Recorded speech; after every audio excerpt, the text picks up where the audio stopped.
Time check 1:30 a.m. on the streets of Kampala, and these street dwellers are in deep slumber. While others are enjoying the comfort of their homes, these children are out on the streets, alone and frightened.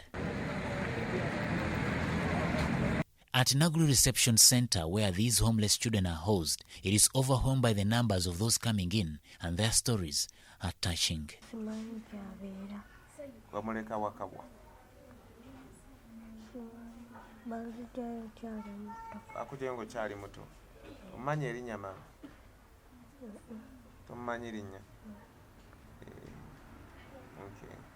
Ate mama obone bamitana.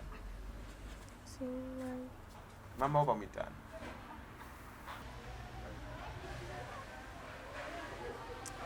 Well, it's for this very reason that I always ask that you could ask your friends and neighbors and everybody else that you can ask to join us on this show, because right now I have this girl and she is not able to hear or even say anything because of her condition. But from what you can see, if you probably can recognize her, we'd really appreciate if you can help us to locate her parents or her family, because she's not able to share with us any information, but she's one of those people that is in this place and would like to be reunited to their family. And so if anybody out there knows her, or if anybody there can recognize her, would so much appreciate the help of relocating her, helping her find a family.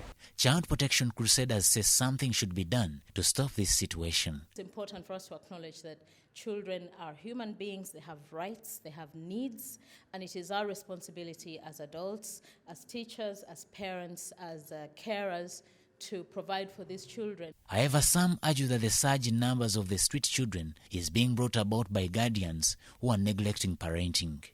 Most of the time we think we are too busy doing this and that, yet in actual sense we are, ruining the children's future.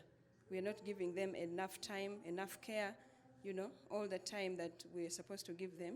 We spend it in probably bars, doing other silly things, instead of spending time with our children, giving them time, knowing what is happening in their lives, having that relationship with them. On many occasions, children are left at the mercy of maids at home while the parents are away, and these maids have caused more harm than good.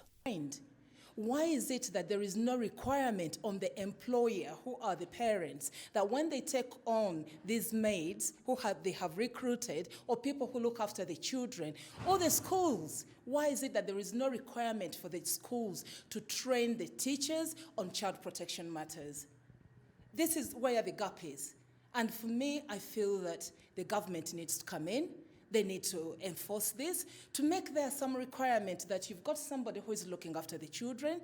You must make sure that they attend such training. Franc has been holding child protection sensitization programs across the country as an antidote to the ever-increasing child abuse cases. The analysts say a number of other children are likely to continue flocking the streets unless tough parental measures are undertaken.